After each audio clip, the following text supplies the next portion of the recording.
I never expected to find my own mother plotting against me in our family home. Yet here I stand frozen in the entryway, my heart thundering against my ribs as their voices drift from the living room. The floorboards creak under my feet despite my careful steps, but Mom and Ethan are too engrossed in their conversation to notice. We'll transfer everything before she realizes, Mom says, her voice rising with that familiar fever-pitch enthusiasm she only gets when discussing Ethan's future.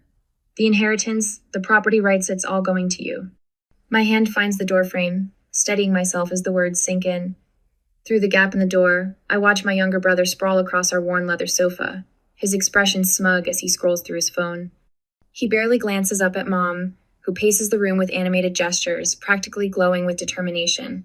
What about Aurora's share? Ethan asks, though his tone suggests he couldn't care less about the answer. She's going to throw a fit when she finds out. Mom waves her hand dismissively.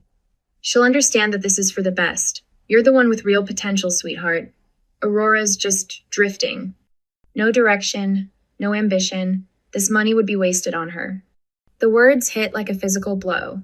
I press my palm against my mouth, trying to contain the gasp that threatens to escape.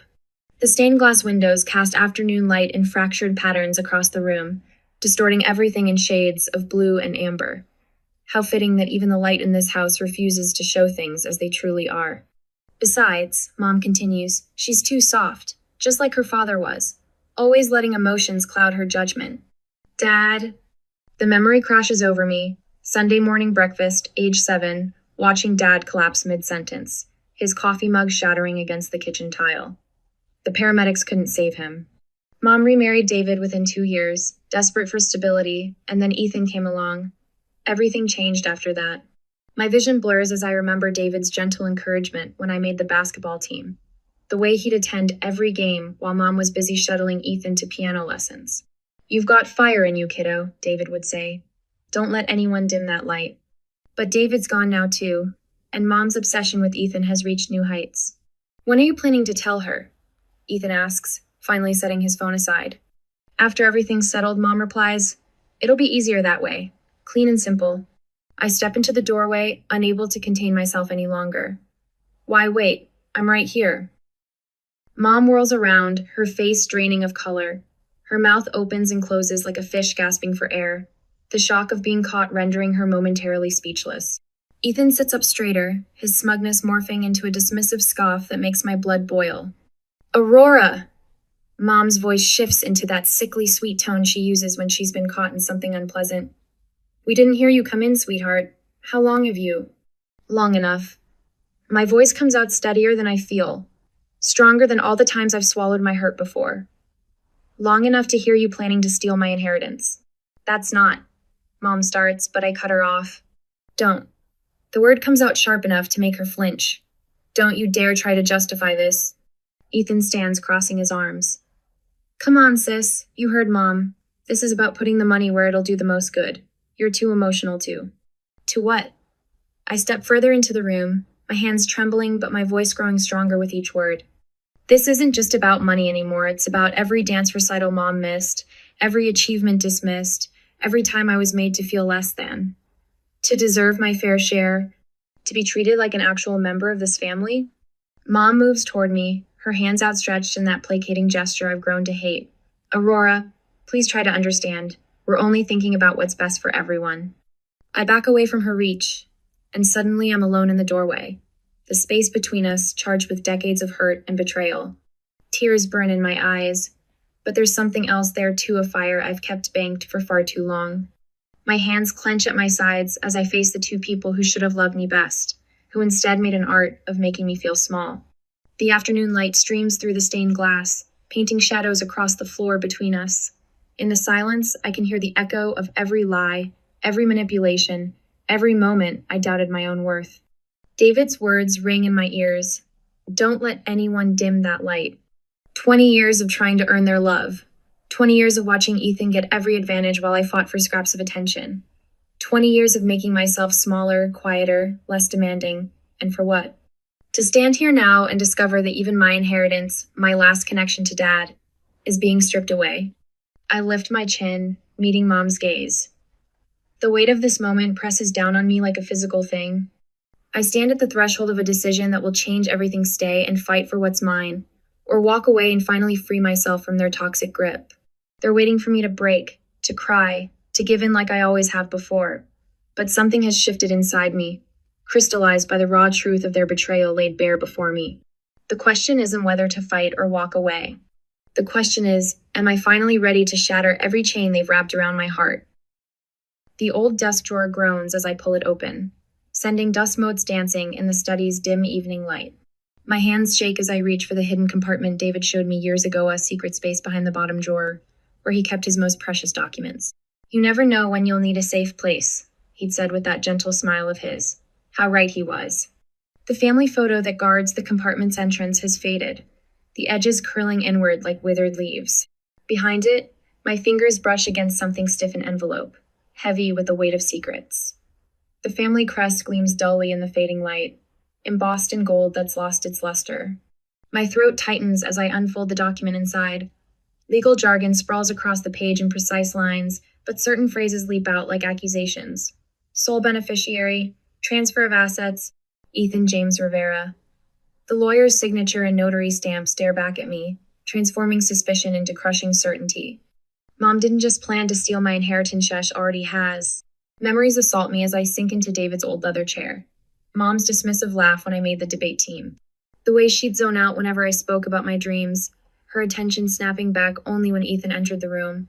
His piano recitals commanding her complete devotion while my basketball games played to empty bleachers except for David. Always David, cheering loud enough to fill the whole gym. The sound of the front door opening jolts me from my spiral. Voices drift up from downstairs, Mom's syrupy sweet tone mingling with the higher pitch of Crystal, Ethan's girlfriend. She moved in last month, bringing nothing but designer bags and demands. Aurora? Mom calls out. Is that you up there? I shove the will back into its envelope, my fingers trembling as I return it to its hiding place. Just grabbing something from the study, I call back, proud of how steady my voice sounds despite the storm raging inside me. Well, come down and join us for dinner. Crystal's made her famous pasta. Famous for being store-bought and reheated, maybe. But I paste on a smile as I descend the stairs, the weight of my discovery pressing against my chest like a stone. They're arranged around the dining room table like a twisted Norman Rockwell painting. Mom at the head, beaming at Ethan, who sprawls in his chair with the entitled ease of someone who's never had to fight for anything. Crystal sits beside him, tapping away at her phone, her contribution to family dinner a jar of sauce barely heated through. There you are, sweetheart, Mom says, but her eyes slide past me almost immediately, drawn back to Ethan like a compass finding true north. Ethan was just telling us about his new business venture. Isn't it exciting? I take my usual seat, the chair slightly wobbly, the one David always meant to fix. What venture is that? Real estate development, Ethan says with a smirk. Starting with this place, actually. Once everything's transferred over, I'm thinking of converting it into luxury condos. The pasta turns to ash in my mouth. This is our family home. Times change, sis. Gotta think about the future. He reaches for Crystal's hand, his smile sharp enough to cut. Our future. I think of David's study upstairs, of the hidden will that proves how long this betrayal has been in motion. My hands clench under the table as Mom launches into an enthusiastic discussion of floor plans and property values. Like the memories we built here mean nothing. But they do mean something. To me, to David's memory. I need to make a few calls, I say, standing abruptly. My chair scrapes against the hardwood David's handiwork, the floors he refinished himself one summer while teaching me how to sand with the grain. But you've hardly touched your dinner, Mom protests, that artificial concern coating her words like cheap syrup. Lost my appetite. I head for the stairs, my steps quickening as I pull out my phone. There are people who need to know about this dad's old law partner, my high school basketball coach, who's now a real estate attorney, the friends who've watched Mom's favoritism play out over the years. Behind me, I hear Crystal's staged whisper. She's so dramatic. No wonder you never included her in the planning. Their laughter follows me up the stairs, but it doesn't wound like it used to. Instead, it hardens something inside me resolve that's been building since I first overheard their plotting. In David's study, I close the door and lean against it, breathing in the lingering scent of his old leather chair and the sandalwood diffuser he loved. I won't let them erase you, I whisper to the empty room. I won't let them erase either of us. I open my contacts list and start making calls. Coach Martinez answers on the second ring, her voice as steady and reassuring as when she used to talk me through pregame jitters. Miss Patterson, Dad's old law partner, listens in silence as I explain what I've found, then offers to meet first thing tomorrow. My best friend Sarah, who witnessed countless incidents of Mom's favoritism, promises to help me document everything. With each call, my network grows stronger. These people saw the truth all along saw me when my own family refused to. The next morning, I march into the kitchen where Mom sits alone with her coffee, clutching the will in my trembling hands. Her eyes widen when she sees the envelope, coffee cup freezing halfway to her lips. "We need to talk about this," I say, my voice steadier than my racing heart. "Where did you?" She sets down her cup with a sharp clink. "You had no right to go through private papers." "Private? Like the way you privately planned to cut me out of my inheritance? To give Ethan everything, including this house? You don't understand what's best for this family." Her voice hardens. "If you push this, Aurora, you'll regret it. Think about what you're risking your place here, your relationship with us." "My place?" I laugh, but there's no humor in it. My place has always been on the outside, watching you hand everything to Ethan on a silver platter. But not anymore. "I'm warning you," she says, rising from her chair. "Drop this now, or you'll find yourself completely cut off. No money, no family, nothing. Is that what you want?" I meet her gaze, feeling David's strength flowing through me. What I want is justice, and I'm not alone in this fight anymore. Her face pales as I turn to leave, but I catch something else in her expression too, flicker of fear. She knows I've found my voice, found my allies. What she doesn't know is that Mr. Patterson called back late last night with news that chills me even now. He's discovered evidence of more missing assets, a web of financial manipulation that goes far deeper than just the will.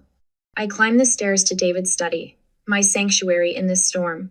Tomorrow, I'll show Mr. Patterson everything I've found. But tonight, I sit in David's chair and let myself feel the full weight of what's coming. The fight ahead will be brutal, but for the first time since I overheard Mom and Ethan's betrayal, I'm ready for it. Let them try to silence me now. I've got fire in me, just like David always said, and it's time to let it burn. The Metropolitan Convention Center blazes with chandeliers and self-importance as I slip through the crowd, a ghost at my own family's gala. Mom stands at the podium in her tailored Chanel suit, commanding the room with practiced ease. My stomach churns as her words drift across the sea of cocktail dresses and designer suits. "The future of our legacy," she announces, her voice carrying that knife-edge sweetness I've grown to dread, "rests in capable hands." My son Ethan has demonstrated the kind of vision and leadership that will guide our family's interests into a new era. Ethan lounges in his chair on stage, thumb sliding across his phone screen even as the crowd applauds. The casual disrespect of it makes my jaw clench. He doesn't even have to pretend to care anymore. Michael Anderson from Channel 7 News Street apps forward with his microphone, right on cue. "Mrs. Rivera, there have been rumors of tension regarding the distribution of family assets. Can you address these concerns?" My fingers dig into my palm. Of course she planted this question. Mom never leaves anything to chance. Family transitions can be delicate. She meets my eyes across the room, her smile never wavering. But we must think of the greater good. Some members of the family lack the necessary focus to handle such responsibility. Better to concentrate resources where they'll be most effective. The crowd murmurs in agreement. I watch their heads nodding. These strangers so easily convinced that I'm the problem. That I'm the one who needs to be managed, contained, controlled. Ethan finally looks up from his phone. "Mom's always taught me that power comes with responsibility," he says, his voice carrying that practiced humility that makes my skin crawl. I take the family's legacy seriously. Unlike some people, I don't let emotions cloud my judgment. My father's words echo in my head. Asterisk. "You've got fire in you, kiddo. Don't let anyone dim that light." Asterisk. The memory carries me through the convention center's marble halls and into the community center across town. Here, away from the glitter and pretense, real people gather to discuss neighborhood revitalization. The fluorescent lights cast harsh shadows, but there's more honesty in this worn linoleum than in all of Mom's crystal chandeliers. Mom's already commandeered the town hall meeting, of course. She stands at the front in the same Chanel suit, spinning promises about community investment that will somehow, inevitably, end up benefiting Ethan's latest venture. "The Rivera family has always believed in giving back," she's saying, and something inside me finally snaps. Is that what you call it? My voice cuts through the room, stronger than I knew it could be. Heads turn, conversations halt, and Mom's perfectly composed mask slips for just a fraction of a second. Aurora, dear, she starts, but I'm already moving toward the front of the room. Giving back? My laugh sounds foreign to my own ears. Let's talk about taking. Let's talk about how you've taken every opportunity, every advantage, every scrap of support, and funneled it all to Ethan. Let's talk about how you've spent years convincing every, including me, that I'm not worth investing in. This isn't the time or place. Mom's voice has an edge now, a warning. It's exactly the time and place. Tears burn in my eyes, but I refuse to let them fall. These people deserve to know who they're really dealing with. A woman who would steal her own daughter's inheritance. Who would? You're proving my point about letting emotions cloud your judgment. Mom's words are precise, calculated to cut. But this time, they don't land. This time, I feel the years of pain and self-doubt transforming into something else, something with teeth. My emotions aren't clouding anything, I say, my voice steady despite the thunder of my heart. They're finally letting me see clearly. You can't gaslight me anymore, Mom. You can't make me doubt myself. Not when I have proof of what you're planning. The room has gone completely still. In the harsh fluorescent light, I watch Mom's carefully constructed facade begin to crack. She opens her mouth, closes it, opens it again, but for once, she has no words to smooth this over. And in that moment, standing in this humble community center with my truth finally spoken aloud, I feel the first real stirring of power. Not the kind that comes from designer suits or media manipulation, but something deeper. Something that's been waiting inside me all along, like banked embers finally catching flame. Back in Dad's study, I trace my fingers across his old desk. The room still holds echoes of him engineering books, lined up precisely on the shelves, his vintage desk lamp casting a warm glow across photographs I'd almost forgotten. Me at my first basketball game, Dad beaming with pride. The last Christmas we had together, before everything changed. The confrontation at the community center replays in my mind, but this time I feel something different stirring beneath the anger and hurt. Strength. Purpose. The desk calendar becomes my war room map as I plot out the next steps. Legal research, financial audits, outreach to old alleys, each item carefully noted and cross-referenced. My hands don't shake anymore as I draft emails to Dad's former colleagues, people who've watched me grow up and might remember a different version of our family history. The old family photos spread across the desk aren't just memories now, they're evidence. Each one tells a story of systematic exclusion, of opportunities denied, of Ethan's gradual elevation at my expense. The storm outside matches my intensity as I work late into the night at First National Bank, poring over archived documents. My heart nearly stops when I find it a forgotten safe deposit box containing a contract I've never seen before. The legal language is dense, but one clause stands out with crystal clarity, a provision that could unravel Mom's entire plan. Lightning flashes outside as I dial Cynthia Ramirez, my trusted legal advisor. You need to see this, I tell her, my voice barely containing my excitement. I think I found our way in. The thunder rolls as I stare out at the rain-slicked streets, the contract clutched to my chest. The question isn't if I'll use this newfound advantage, it's how. And for the first time since this battle began, I feel the odds shifting in my favor. The Rivera Family Foundation Gala buzzes with artificial warmth. A sea of designer dresses and practiced smiles that used to feel like home. Now I see the cracks in every facade, the hollow performative charity that Mom cultivated for years. My black cocktail dress feels like armor as I wade through clusters of Seattle's elite, dropping carefully crafted hints like poisoned breadcrumbs. Oh, you hadn't heard about the donation discrepancies? I keep my voice low, intimate, as I lean closer to Margaret Chen, chair of 3 different charity boards. Her eyebrows lift slightly, the only tell in her Botoxed face. I'm sure it's nothing to worry about, though the timing of those transfers was interesting. I drift away before she can press for details, but I catch her immediately pulling out her phone. The murmurs will spread like wildfire. They always do in these circles. Across the glittering ballroom, I spot Cynthia Ramirez, my razor-sharp lawyer, discreetly passing folders to selected journalists. Her red stilettos click against the marble floor with quiet authority. When our eyes meet, she gives me the slightest nod. Phase 1. Complete. The champagne burns my throat as I take a measured sip, watching Mom work the room with Ethan trailing in her wake.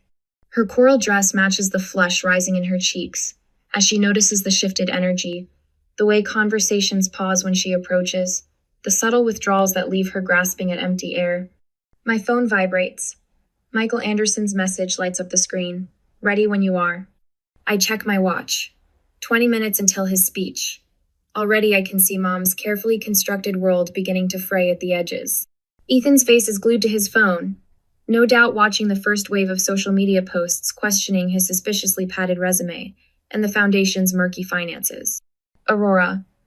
The voice behind me belongs to Professor Caldwell, my old mentor from UW. His weathered face holds a mixture of concern and determination. Are you sure about this? I think of the forged documents hidden in my clutch, the years of systematic financial abuse disguised as maternal concern. They left me no choice. The microphone squeals with feedback as Michael takes the stage. Mom's head snaps up, her smile faltering as she realizes this isn't the usual fawning introduction she's grown accustomed to. I lean against a marble pillar, steadying myself for what comes next. Good evening, everyone. Michael's voice carries clear and strong. I'd like to discuss some concerning findings regarding the Rivera Family Foundation's financial practices over the past decade. The room goes still. I watch Mom's face drain of color as Michael methodically lists off every manipulation, every fraudulent transfer, every instance of financial abuse she thought she'd buried. Ethan's phone slips from his trembling fingers, clattering against his champagne glass. This is outrageous! Mom's voice rises above the growing murmurs, shrill with desperation. She practically runs to the stage, snatching the microphone. These accusations are completely unfounded. Aurora is simply jealous of her brother's success. Is she? Professor Caldwell's voice cuts through the chaos. He steps forward, commanding attention with his distinguished presence. I watched you sabotage your daughter's academic career to funnel more resources to your son. I have documentation of scholarships mysteriously redirected, of opportunities blocked. The floodgates open. Other voices join in, each with their own story of witnessed manipulation. Mom's grip on the microphone turns white-knuckled as her perfectly curated image crumbles in real time. My phone buzzes again. Cynthia's email glows urgent on the screen. I step onto the terrace, the cool night air a sharp contrast to the heated revelations inside. The city skyline sparkles below, indifferent to the implosion of my family's legacy. The attachment opens slowly, each second an eternity. When the document finally loads, my breath catches in my throat. This isn't just evidence of Mom's financial abuse, it's proof of criminal fraud. The original version of David's will, unaltered, showing his intent for an equal split between Ethan and me. Beside it, Mom's clumsily forged version that cut me out entirely. Cynthia's message blinks beneath the damning evidence. If we act now, Linda could face legal repercussions. The choice is yours. I stare at the Seattle skyline, the weight of this final weapon heavy in my hands. Behind me, I can hear Mom's voice rising in increasingly desperate justifications. The foundation of her power is already cracking. One more push could shatter it completely. The question isn't whether to use this evidence. The question is, when will it hurt her most? The downtown Civic Center looms before me, its polished marble columns casting long shadows in the afternoon sun. Through the glass doors, I spot Mom at the podium. Her designer blazer, a slash of crimson, against the wood paneling. My pulse quickens as I check my phone one last time. Michael Anderson's message confirms he's ready to live stream everything. I push through the doors, and the murmur of voices washes over me. The conference hall is packed with community leaders, journalists, and familiar faces from Mom's social circle. Ethan sprawls on a leather sofa near the podium, his attention fixed on his phone as usual. Neither of them notice me yet. The contractual stipulations are quite clear. Mom announces, her voice carrying that familiar note of authority that used to make me shrink. Any attempts to contest the distribution of assets will be met with immediate leaction from our team of... You mean the legal team that helped you forge Dad's signature? My voice cuts through the room like a blade. Mom's hand freezes mid-gesture. Ethan's head snaps up, phone forgotten. The crowd parts as I stride forward, my heels clicking against the marble floor. The stack of documents in my briefcase feels heavy with truth. Aurora. Mom's smile is brittle. This isn't the time or place for family discussions. Actually, it's exactly the right time and place. I set my briefcase on the podium beside her, maintaining eye contact as I click it open. Since you're so eager to discuss legal matters, Ethan rises from the sofa, his earlier smugness curdling into something darker. Sis, you're embarrassing yourself. Just leave before. Before what? I withdraw the first document, the signed affidavit from Thomas Chen, our former family lawyer. Before I show everyone how you and Mom doctored Dad's will. The paper trembles slightly in my hand, but my voice remains steady. Or maybe before I reveal the backdated property transfers, the hidden accounts. Gasps ripple through the crowd. Phone cameras rise like a wave. From the corner of my eye, I spot Michael's live stream setup, his camera trained on Mom's rapidly paling face. These are baseless accusations, Mom sputters, reaching for the affidavit. I pull it away, my movements deliberate. Everything I'm saying is documented. I face the crowd, drawing strength from their rapt attention. I have bank records spanning 10 years, witness testimonies, audio recordings of my mother and brother planning to divert my inheritance me father's legacy through a series of fraudulent transfers.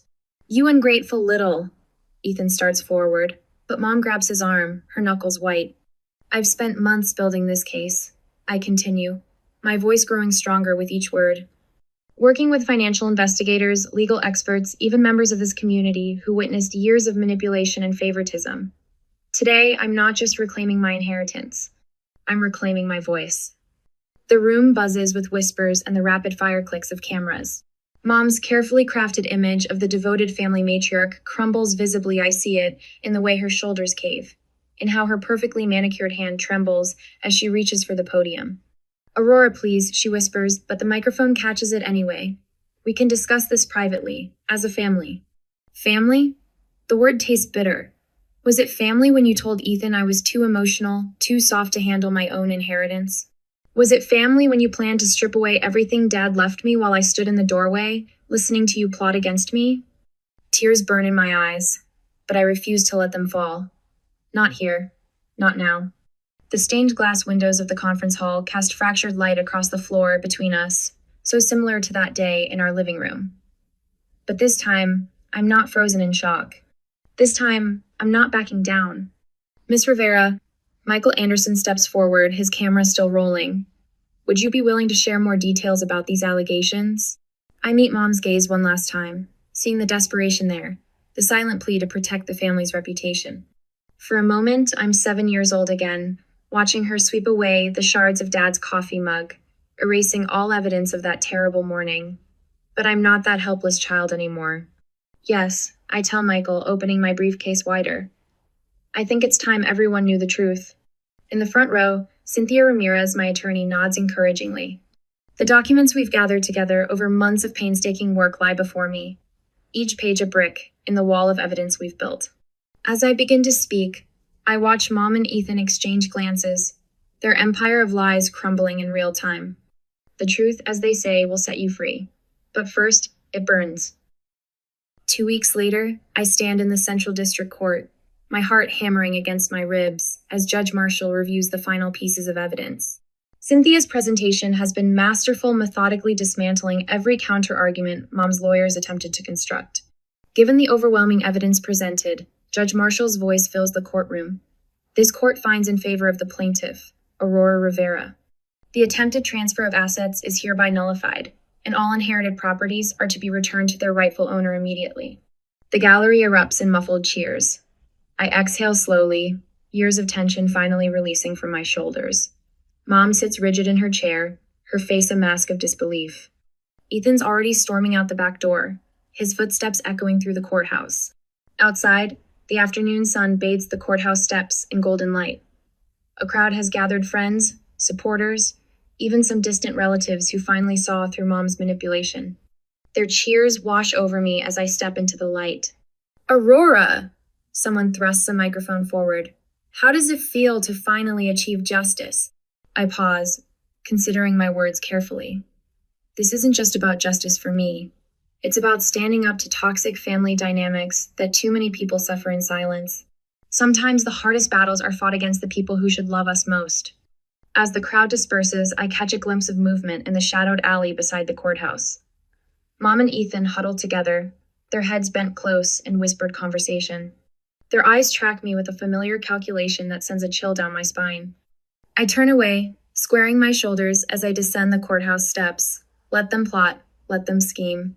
I've already won the war they started, and whatever comes next, I'll face it standing tall. Sunlight streams through floor-to-ceiling windows, painting golden paths across bamboo floors. I breathe in the crisp morning air from my balcony, letting the steam from my coffee cup warm my face.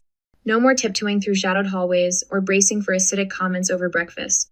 This space is mine, every carefully chosen piece of furniture, every splash of color on the walls, every moment of silence or sound entirely under my control.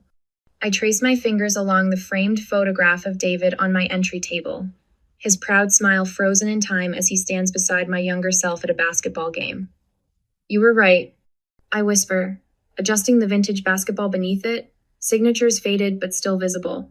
The fire was always there. The morning light catches the crystal vase he gave me for my 16th birthday, sending rainbow prisms dancing across the walls. Each carefully chosen piece in my apartment tells a story of survival, of reclaiming what was mine. The city pulses below my window, a rhythm so different from the suffocating quiet of the family estate. I grab my leather Chiquita recent splurge that would have earned Mom's disapproval and head out, ready to embrace the morning. The boulevard stretches before me, lined with local shops and cafes where familiar faces greet me with genuine warmth. No hidden agendas, no subtle barbs wrapped in saccharine smiles. I pause before a sprawling mural that spans the side of the community center. A phoenix rises from swirling flames, its wings spread wide against an urban sky. The artist captured something raw and true in those eyes of defiance that speaks to the warrior in my soul. I've stared at this mural countless times over the past months, watching as its meaning shifted from aspiration to reflection. My fingers reach out to touch the rough brick, feeling the texture of transformation beneath my skin. Later, the community center hums with quiet energy as friends and chosen family gather in the warmth of string lights and honest laughter. Crystal chandeliers cast soft shadows across faces that have become more precious to me than blood ties ever were. Cynthia raises her glass, her attorney's precision softened by genuine affection. To Aurora, she says, who reminded us that strength isn't about who can hurt the most, but who can heal the strongest. Michael Anderson catches my eye from across the room, nodding slightly. The journalist who helped expose the truth now feels more like a brother than the one who shared my blood. Your story, he says quietly when I join him, it's helping others find their voice. He gestures to the small crowd gathered around, use each person here, representing a thread in the tapestry of support that helped me rebuild my life. As if summoned by his words, Jasmine appears at my elbow, her eyes bright with unshed tears. Can we talk? She asks, twisting her hands together. It's about my mom. She breaks off, but I recognize the shadow in her expression, the way her shoulders curve inward like mine used to. I guide her to a quiet corner, our heads bent together in conspiracy. The fairy lights cast a protective glow around us as I share the wisdom born from my own battles.